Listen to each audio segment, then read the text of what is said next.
We don't ever get to see Denti come out to these events. Recently, work has made it a struggle for him to come out to these late-night Shockwaves, but he has been able to come out to this one in particular. And last week as well. And last week, yeah.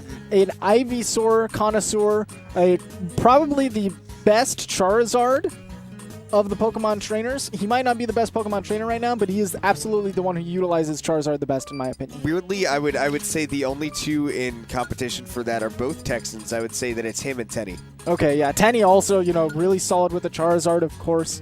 They both play Charizard like he's a real character and not a means to an end. And that's because they did play Charizard as a real character in Smash 4 at one point or another. Right. So we're going to be seeing, of course, the Pokemon trainer versus the Pizza Man Xillion, a.k.a. Xillion, who you may have seen a couple times on the stream if you've been watching these recent matches. In winner's quarters, what a treat. Both of these players top 8ing right now. I'm excited for that. One of them is going their winner's side. Dude, I mean, I've been seeing the Robin mains like blowing up the comments section whenever Xillion's on. They're like, yo, this Robin's fire. And honestly, yeah. Yeah, the more that I watch Xillion play, the more I question my initial thoughts on how good Robin is as a character. Honestly, there are definitely, in my opinion, like matchups where this character can shine, and there are definitely still moments where it kind of feels like Smash 4 mode where the character just has no options. But Xillion still makes it work. It reminds me of Austin playing Ness in Smash 4.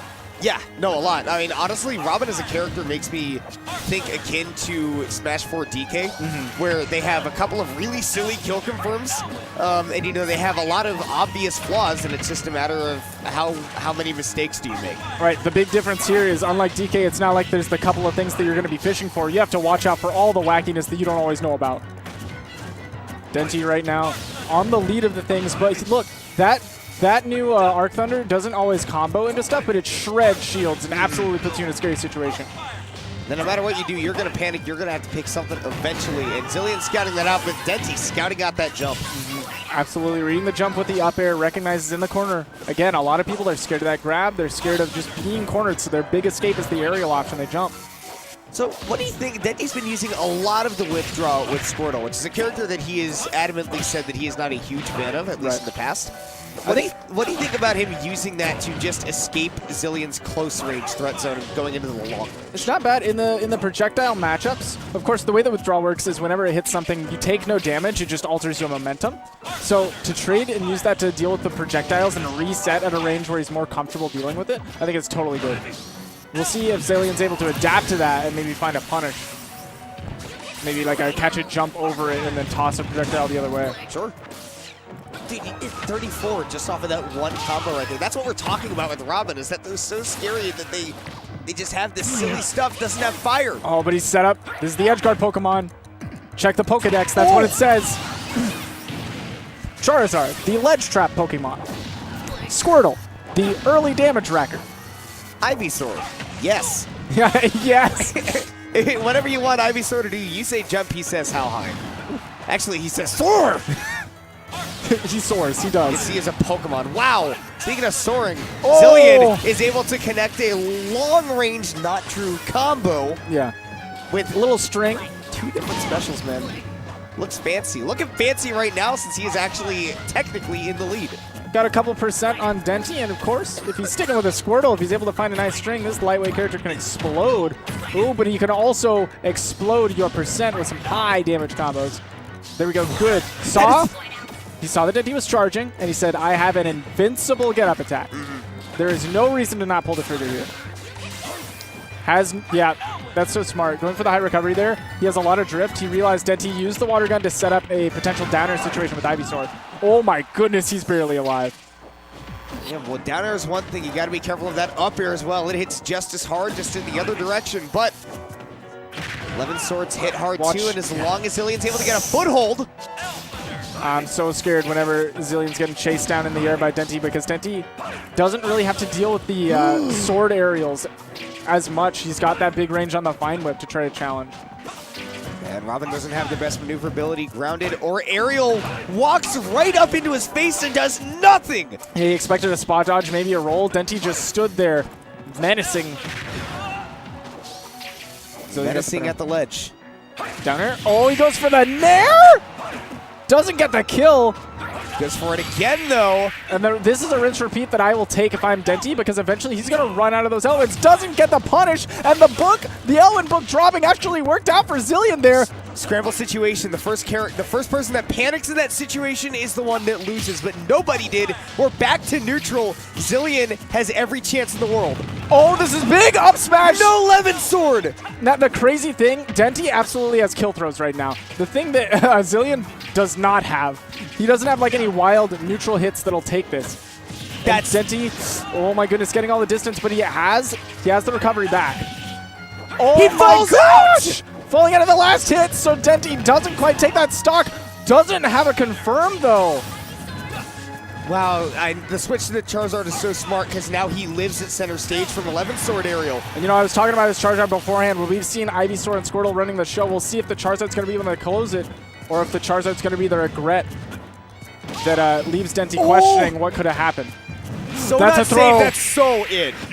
That is it on Temple from the bottom of the stage. Dude. That was a throw in more ways than one. Yeah. That was the jab on the shield, letting it go full connect, maybe expecting Denti to drop early, maybe anticipating some kind of conditioning with the jab 1-2. You should have done the rapid jab. Potentially, in that situation where in any situation where you die to a shield grab and you have a rapid jab, you need to let that fly. That wasn't even just shield grab, that was drop shield turnaround grab. That was intensely unsafe. Yes. You have to drop shield and you have those extra frames added whenever something's in your shield to drop shield, then turn around and grab. That's borderline like 20 frames negative that your character had to deal with. It's a lot. For you to think about that. Denti drop shield, turns around, gets the up throw with Charizard, and that time using the character as a means to an end. Finished out that game, used that extra weight to stay alive a little bit longer. But now Xillion is running it back. That was absolutely a wacky game one. I wanna hear your thoughts though, man. I mean, like, running it back, it was a close game, but I mean, like, do you feel like it is just going to be that close again, or do you have a favorite going into game 2? I honestly, normally, in my opinion, going off Smash 4 knowledge, the triplats are the best stages for the Robins. And outside of that, I would say Lilat might be the next best pick. So I'm surprised to see none of those. But assuming that 2 out of those 3 are banned, maybe Xillion just wants to say, I can do this. I need this reset. I need to take this game to know that I'm going into the game 3 with confidence. And it wasn't just a counter pick. That's a confidence builder right there. Even if it doesn't kill, you know, you got that frame trap online and tried to catch. You've mentioned this to me multiple times, that Game 2 Xillion is always so different than Game 1. Game 1, he sits back, he tosses projectiles, he's playing really defensive. And Game 2, he just starts swinging. And here come the combos from him in Game 2, right? But Denti's always just got a rock-solid mindset when he's up a game. Right. Even though he didn't get the strong hit at down air, he knew to continue the ledge trap. He knew that eventually he catches Xillion at this ledge, gets that down throw into the Vine Whip. He's taking it back even stocks, even percents. Run it right back. Rapid jab right there. Gonna burn a little bit into that wind book. But, oh! Caught Denti trying to jump out of shield, perhaps, of a sticky situation. Caught on the ledge! Spaced. Is that going to kill Squirtle? Robin is so powerful. My God. Squirtle's a light baby boy. Swap to that Ivysaur, please. Okay, Xillion running out of resources. I mean, like, he's literally low on all of his resources. So now he's going to have to play a very conservative game because he's, like, out. He's just out. Oof. I mean, right now with the way percents are looking, after Denti swapped, Xillion said, all right, I guess I won't eat seafood. It looks like Mama said eat your vegetables.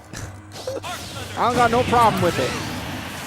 Dude, you can get a whole balanced meal out of that. Surf, turf, and your veggies all in one place. Yeah, looking nutritious and delicious. Oh, that big damage on the Arc Thunder. These B reverses and this tricky movement from Xillion is really incredible. This is a huge difference from Game 1. It kind of reminds me of like the B reverse stuff that Snake has. You're Yeah. like, well, I mean, if you can just trip up your opponent at all, then go for it. It's not a large range that you're swapping the distance for. It's just incredible to quickly shift that momentum. Yeah, just set up this trap at the ledge. Yes.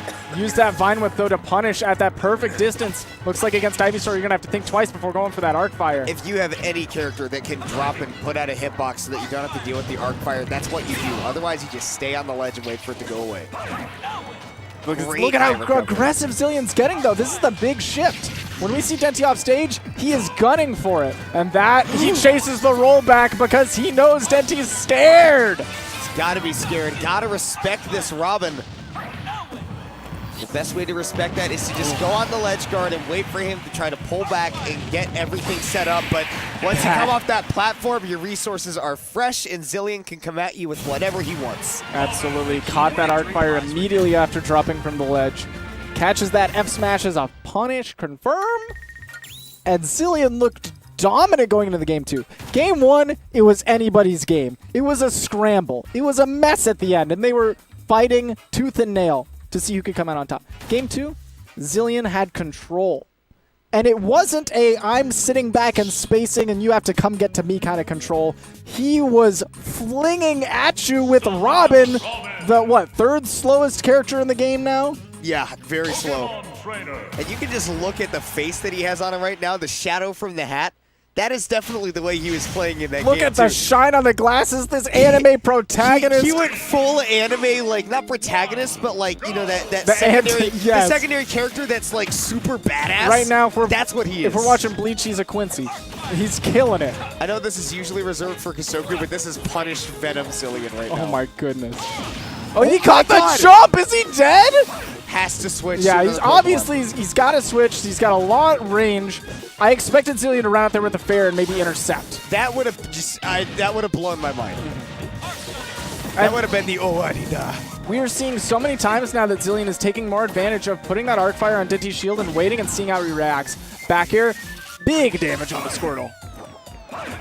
I mean, it's crazy. This Robin has type advantage for every character that Denti wants to throw at him. It's like, Squirtle, all right, I got your Thunder. Ivysaur, I got that fire. Thunder's coming back for Charizard. You ain't got nothing on me. It's a good thing Charizard, well, never mind. I was going to make another Pokemon type joke, but it's not there.